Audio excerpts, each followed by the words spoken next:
نبارك الكابتن الكاس بخير اخوي كيف احوالك؟ كابتن الحمد لله يعطيك كابتننا الحمد لله. ايه الاخبار؟ مبروك. الله يبارك فيك.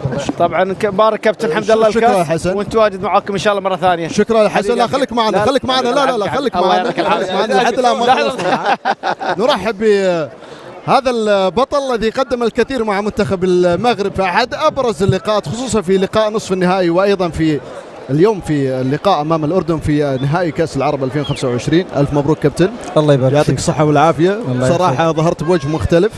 العاده انا احب اخلي محمد ابو تريكه يوجه اسئله للاعبين، لكن انا الان لا خليه يعطينا اسيستات. اسيستاته روعه بصراحه. اسالني انا مجرب. حمد الله انا اعرفك اولا على الصعيد الشخصي، واعرف ان حمد الله انسان بمعنى الكلمه، انسان يرغب في تقديم الكثير مع المنتخب المغربي او اي نادي لعب له في يوم من الايام حمد الله. لكن دائما اشعر بان حمد الله يجب التعامل معه مع الجانب العاطفي بشكل اكبر. عندما يرتاح حمد الله يقدم كل شيء سواء كان مع نادي او مع منتخب. والحمد لله يعني اولا انا جد سعيد بمعرفتك الشخصيه. الله يسلمك. ولي شرف كبير والحمد لله يعني كل الانديه اللي لعبت فيها يعني استطعت اني اقدم شيء لها، لكن دائما المنتخب الشيء الناقص بالنسبه لي، يعني شيء ما قدرت او ما يعني كيف اشرح لك، يعني ما جات الفرصه المناسبه لتمثيل المنتخب. بالضبط، يعني خليها هذه مختصره. خليها كذا بعيدا عن الان فرحه يعني. بالضبط. فالحمد لله يعني رب العالمين كتب لي اني اكون مع هذه المجموعه في هذه الكأس الكبيره مع مدرب يعني قدير جدا، والحمد لله في اخر المطاف قدرت اني اساعد المنتخب انه يفوز بهذه الكأس، وانا سعيد جدا بهذا اللقب يعني. العصفوره قالت لي ان انت بعد الطرد قلت انا هجيب الكاس للمغرب. صح ولا لا؟ اي لانه في الحقيقه يعني لما اخذت الكارت الاحمر وما كان يعني في نيتي اني اضرب المدافع، لكن صارت انتقادات كبيرة جدا. أنا يعني متفهم الانتقادات هذه لأنه كانت من ضمن الجماهير اللي كانت. هذا ابنك؟ اي ابني. شو اسمه ابنك؟ أمير. أهلا وسهلا. أهلا وسهلا. لازم نرفعهم. ارفع أنت واحد وأنا واحد. هذا منو؟ هذا ريان. وهذا أمير. هذا ريان حمد الله. الله يخليك. وأمير حمد الله. أهلا وسهلا. شو اسمه؟ أمير ريان. أنت حبيت ريان. حبيته عشان نادي الريان. الله يخليك. الانتقادات كانت يعني قوية جدا جدا، لكن الحمد لله يعني عندي مناعة عليها. فكلمني واحد صديق اللي هو أشرف يعني يبي يوازيني على الأحمر وعلى الانتقادات، فقلت له ما عليك، أنا ثقتي في رب العالمين كبيرة وإن شاء الله راح يعوضني وحكون أنا السبب الرئيسي في أخذ هذه الكأس إن شاء الله، والحمد لله صارت يعني. نعم. طبعا الزميل محمد سعدون الكواري حاب انه يتكلم معك. الآن راح تسمعه في السماعة عندك. تفضل محمد. شكرا عبد العزيز. اول شيء نقول حق حسن منور شاشه ومبروك نجاح البطوله. كابتن عبد الرزاق مساء الخير، الله يخلي لك امير. طبعا عشان ولد عمك كل الاسره.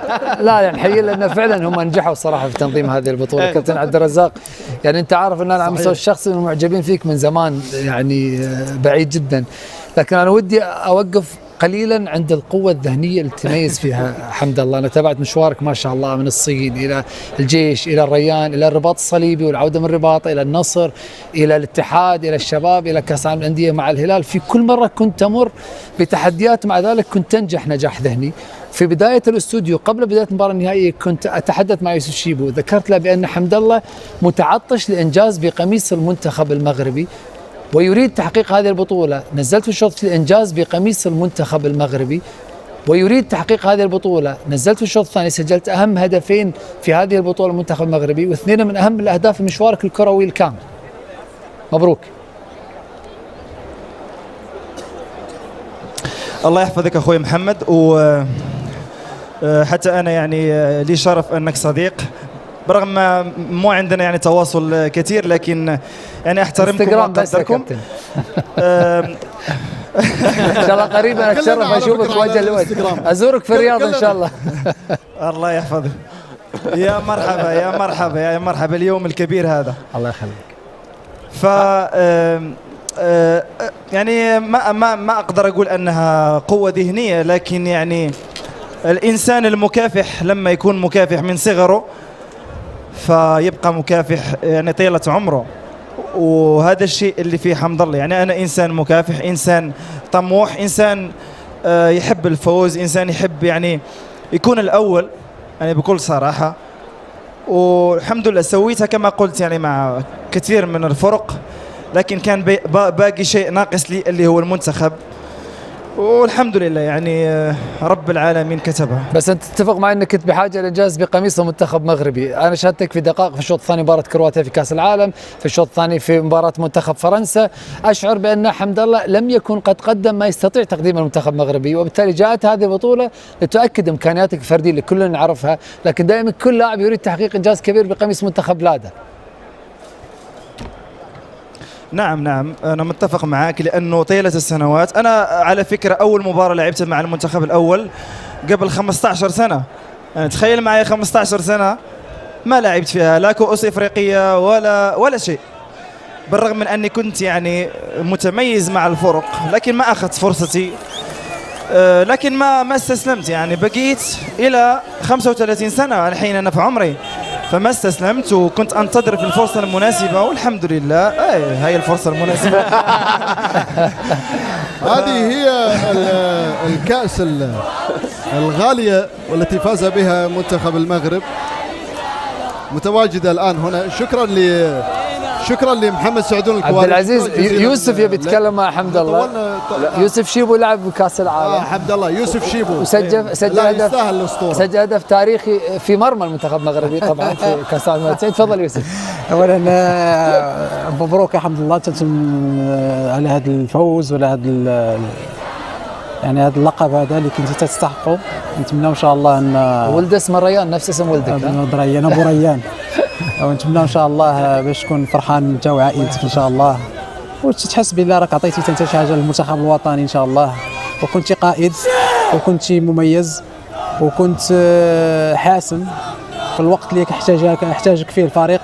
ظهرتي هذيك الشخصيه ديالك رغم انك كنتي بديل ودخلتي وبينتي هذيك الشخصيه ديالك وهذيك الروح الجماعه، ونتمنى لك الخير وتنشكرك مرة أخرى وبالتوفيق إن شاء الله في مسيرتك مع النادي إن شاء الله ومسيرتك الرياضية إن شاء الله.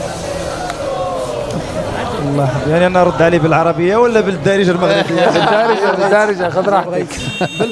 خلها بالمغربية، بالدارجة المغربية أحسن. الله يحفظك خويا يوسف، شكرا بزاف. أنت يعني رمز من رموز الكرة المغربية، ولي شرف هذه الشهادة اللي قلتي في حقي، والحمد لله. يعني ما كيهمش انني نكون بديل ولا اساسي ولا اكثر، ما كيهم انني نجيب هذا الكاس، والحمد لله جبناها، وهذا من فضل الله سبحانه وتعالى. مبروك. انا عايزك قبل ما ننهي الحوار عاوزك توجه رساله للمنتخب المغربي الوطني قبل كاس الامم الافريقيه.